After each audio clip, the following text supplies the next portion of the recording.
کراچی کی وہ شام بڑی اداس اور مایوس دکھائی دے رہی تھی، جیسے کسی مسافر کے لٹ جانے کا سندیسہ ہو۔ ادھر سورج کی کرنیں پہاڑ کی چوٹیوں کو چوم کر الوداع کہہ ہی رہی تھی، اور رات ہر کسی کو اپنے دامن میں چھپا لینے کے لیے بے چین تھی۔ اسی لمحے تاریکی کے پھیلتے سمندر کے باطن سے ایک سوال نے جنم لیا کہ آرزو کہاں ہے؟ اور اس سوال میں اتنی شدت تھی کہ اس نے آس پاس کے سارے ماحول کو اپنے سحر میں مبتلا کر لیا۔ ہر کوئی یہی جاننا چاہتا تھا کہ آرزو کہاں ہے،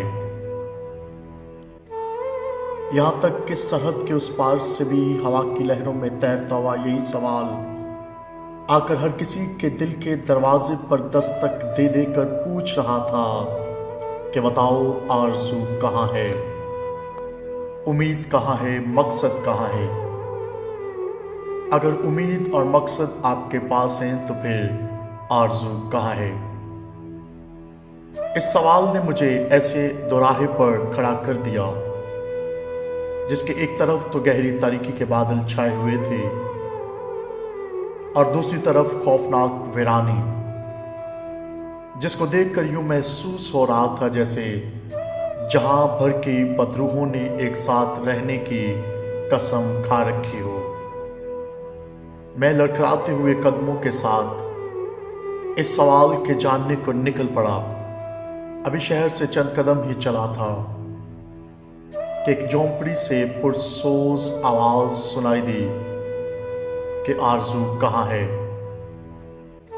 اسی لمحے ایک ٹوٹتے ہوئے ستارے نے ایک پرانے گرجا گھر کی طرف نظروں کو مرکوز کر دیا۔ میں نے اس کی جانب چلنا شروع کر دیا اور چلتے ہوئے یوں لگ رہا تھا جیسے آگے بڑھنے والا ہر قدم سفر کو طویل کر رہا ہو۔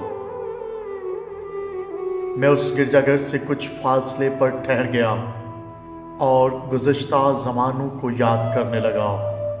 اسی پل ایک بوڑھا آدمی میری طرف آتا ہوا دکھائی دیا۔ اس سے پہلے کہ میں اس سے اس سوال کے بارے میں بات کرتا، اس نے درد اور مایوسی کے ملے جلے لہجے میں کہنا شروع کر دیا کہ آرزو کہاں ہے، اب آرزو کہاں ہے؟ اس کی باتوں میں مجھے امید کے چراغ روشن دکھائی دے رہے تھے۔ وہ ابھی بھی آس لگائے بیٹھا تھا کہ اس زمانے کا سورج پھر سے طلوع ہوگا۔ وہاں سے میں نے واپسی کا سفر شروع کیا ہی تھا کہ مجھے کسی ہجوم کے گزرنے کا شور سنائی دینے لگا۔ ان کناروں سے یوں محسوس ہونے لگا کہ جیسے مجھے میرے سوالوں کا جواب مل جائے گا، لیکن جیسے میں وہاں پہنچا میں نے سیاست اور مذہب کو گلے ملتے ہوئے دیکھا، اور ان مرجھائے ہوئے چہروں کو بھی جو ان سے بہار کی امید لگائے کھڑے تھے۔ سیاست اور مذہب آپس میں بغل گیر ہو کر دھیمی آواز میں کچھ کہہ رہے تھے۔ اگر یہ حالات سے مجبور لوگ یوں ہی ہمارے پیچھے چلتے رہے تو آرزو ملے یا نہ ملے ہماری آرزویں ضرور پوری ہوں گی، اور پھر ہم اس دنیا کی جنت کے باعزت شہری ہوں گے۔